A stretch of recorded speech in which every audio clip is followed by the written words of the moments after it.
Hello everyone, welcome back to the second lecture of the chapter of atoms. In the first lecture of this playlist, we saw Geiger and Marsden alpha particle scattering experiment and its observations. Now let's find out what were the inferences or conclusions of this experiment as made by Rutherford. Firstly, he concluded that atoms contain a nucleus that is positively charged and has a large mass, which is much greater than the mass of an electron. He predicted the size of the nucleus to be between 10 raised to minus 15 and 10 raised to minus 14 meters. He told that the scattering of alpha particles is due to the encounter between the alpha particles and the nucleus of the atom. According to kinetic theory, the size of an atom is around 10 raised to minus 10 meters or about 10,000 to 1 lakh times the size of the nucleus. Hence, the distance of the electrons from the nucleus should be around 10,000 to 1 lakh times the size of the nucleus. Thus, most of the space in the atom is unoccupied. This is the reason why most of the alpha particles, that is about 99.86% alpha particles, passed through the foil directly without any deviation. The nucleus of gold atom is about 50 times heavier than an alpha particle. So, it is reasonable to assume that the nucleus remains stationary throughout the scattering process. When the alpha particle strikes the metal foil, it can penetrate the outer electron cloud and approach the nucleus closely. Then it moves under the action of Coulomb's force of repulsion. F is equal to K into Q1 Q2 over R square, and the path of this alpha particle is a hyperbola. The explanation of the results led to the birth of Rutherford's planetary model of atom, which is sometimes also called as nuclear model of the atom. The planetary model of the atom replaced the plum pudding model. According to this, electrons revolve around the nucleus in an orbit just like planets revolve around the sun, with the electric force on the electrons due to the nucleus playing the role that gravity plays in the solar system. The force of the repulsion between atomic nucleus and alpha particle varies with the distance according to Coulomb's inverse square law. This is the trajectory of the alpha particle. Note that the alpha particle reverses its motion without even actually touching the gold nucleus. This happens because alpha particles are doubly ionized helium, that is, they are positively charged, and nucleus is also positively charged, and we know that like charges repel each other. So, alpha particles repel with nucleus when they come close to it. With all these assumptions, Rutherford was able to establish a formula for calculating number of alpha particles scattered at an angle theta. N at theta is the number of alpha particles, and this is directly proportional to z square upon sine to the 4 theta upon 2 into E square, where E is the kinetic energy, which is equal to half mv square of an alpha particle. Now we know that the alpha particles fall upon a thin metal foil and get scattered in various directions by nuclei of the atoms in the foil. For a particular alpha particle, the angle of scattering depends upon the impact parameter denoted by B. This impact parameter is the perpendicular distance of the initial velocity vector of the alpha particle from the center of the nucleus.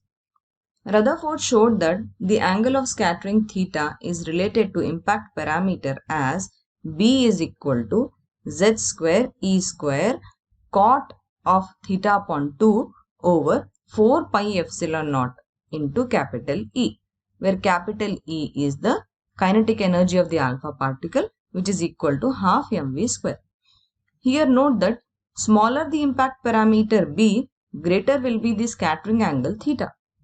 If alpha particle moves directly head-on towards the nucleus, that is, if B is equal to 0, then it is scattered through 180 degree, or say it gets reflected back along its initial path. We can find this mathematically as well. If B is equal to 0, then cot theta upon 2 will be equal to 0, which implies that theta upon 2 is equal to cot inverse of 0, or theta upon 2 will be equal to 90 degree because cot inverse of 0 is equal to 90 degree. Then theta will be equal to 90 into 2 is equal to 180 degree. And under this condition, the particle will have its closest approach to the nucleus. Let R0 be the distance of closest approach. The distance of closest approach is the distance between the center of the nucleus and the point from which the alpha particle approaching directly to the nucleus is reflected back. Coulomb's law says that for two point charges Q1 and Q2 separated by a distance r, the magnitude of the electric force exerted by Q1 on Q2 is F is equal to Q1 Q2 upon 4 pi epsilon naught r square, where 1 by 4 pi epsilon naught is K, a constant, and epsilon naught is the permittivity of free space. If both the charges are like charges, that is, if both are positive or both are negative, the force will be repulsive. Using this relation, we can derive the electrostatic potential energy, which is given by Q1 Q2 upon 4 pi epsilon naught r, where r is the distance between the two charges. The positive charge on the nucleus is Ze and that on the alpha particle is 2e, where E is the electronic charge. Then the electrostatic potential energy of the alpha particle at a distance r0 from the nucleus is 1 upon 4 pi epsilon naught 2e into Ze upon r0. At this point, the alpha particle is at rest and the initial kinetic energy is entirely converted into electrostatic potential energy. Therefore, at closest distance of approach, the potential energy of alpha particle is equal to the kinetic energy of the alpha particle. Therefore, kinetic energy, which we now denote by higher case E, is equal to 1 upon 4 pi epsilon naught 2 times Ze square upon r0. From this expression, we get the distance of closest approach r0 of the alpha particles. This r0 is equal to 1 upon 4 pi epsilon naught 2 Z times E square upon E. Here we can clearly see that the distance of closest approach r0 is inversely proportional to kinetic energy of the alpha particle. Therefore, if kinetic energy is doubled, then r0 becomes half. Now let's solve a few important numericals based on this lecture. The first question is, in Rutherford scattering experiment, the number of alpha particles scattered at 60 degree is 5 into 10 raised to 6. The number of alpha particles scattered at 120 degree will be, and the options are, in this question, they have told us to find N2 of theta 2, that is the number of alpha particles scattered at theta 2, that theta 2 is 120 degree. They have given the number of alpha particles scattered at theta 1, that is equal to 5 into 10 raised to 6, and theta 1 is equal to 60 degree.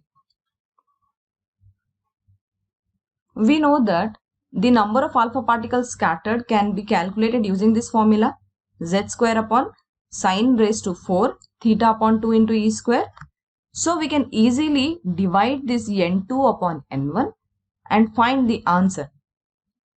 So if we divide N2 upon N1, Z square and E square will get cancelled, and the theta 1 and theta 2 terms will be remaining along with the sine of these angles, and they will get reciprocal because they are in the denominator. So we will get N2 upon N1 as sine raised to 4 into theta 1 upon 2 divided by sine raised to 4 into theta 2 upon 2. Now I can substitute the values of theta 1 and theta 2. It is sine raised to 4 into theta 1 is 60 upon 2, it is 60 degree, upon sine raised to 4 theta 2 is 120 degree upon 2. So I will have sine raised to 4 30 degree upon sine raised to 4 60 degree. So I have n2 upon n1 in the left hand side and sine raised to 4 30 degree upon sine raised to 4 60 degree on the right hand side. I have the value of n1 as given, therefore I can find n2, and the sine 30 is 1 upon 2, so I will write raised to 4 as it is, and sine 60 is in the denominator. Sine 60 is root 3 upon 2, therefore I will have to write its reciprocal as 2 upon root 3 raised to 4. This 2 and 2 will get cancelled and we will have 5 into 10 raised to 6 into 1 upon root 3 whole raised to 4. This will be equal to 5 into 1 upon 9 into 10 raised to 6, which is equal to 5 upon 9 into 10 raised to 6. So this is the number of alpha particles scattered at the angle 120 degree. So clearly the answer is option C. Let's move on to the next question. The question is, an alpha particle of 5 mega electron volt energy strikes with the nucleus of uranium at a scattering angle of 180 degree. The nearest distance up to which alpha particle reaches the nucleus will be closest to. The options are 1 angstrom, 10 raised to minus 10 centimeter, 10 raised to minus 12 centimeter and 10 raised to minus 15 centimeter. So they are asking us to find the nearest distance up to which the alpha particle reaches the nucleus. In this question, they are asking us the closest distance of approach R0. We know that at the closest distance of approach, kinetic energy is equal to potential energy for an alpha particle. And we also know that energy E is equal to 1 upon 4 pi epsilon naught 2 times ZE square upon R0. So we can use this relation and the condition that kinetic energy is equal to potential energy at this instance, and we can easily find the value of R0. The kinetic energy of the alpha particle is given. It is given in EV. Let's convert it in joule. It is 5 into mega. Mega is 10 raised to 6 into EV. It is 1.6 into 10 raised to minus 19 joule. This is equal to the potential energy, which is 1 upon 4 pi epsilon naught into 2 ZE square upon R0. The value of this 1 upon 4 pi epsilon naught is 9 into 10 raised to 9. If we substitute all the values here, the value of a pi and epsilon naught. Epsilon naught is the permittivity of free space and its value is 8.85 into 10 raised to minus 12. If you substitute all those values, you are going to get this constant. So I will write it here. This is equal to 9 into 10 raised to 9 into 2 into Z. The atomic number of uranium is 92. So I will write that 92 here into the electronic charge 1.6 into 10 raised to minus 19 whole square upon R0.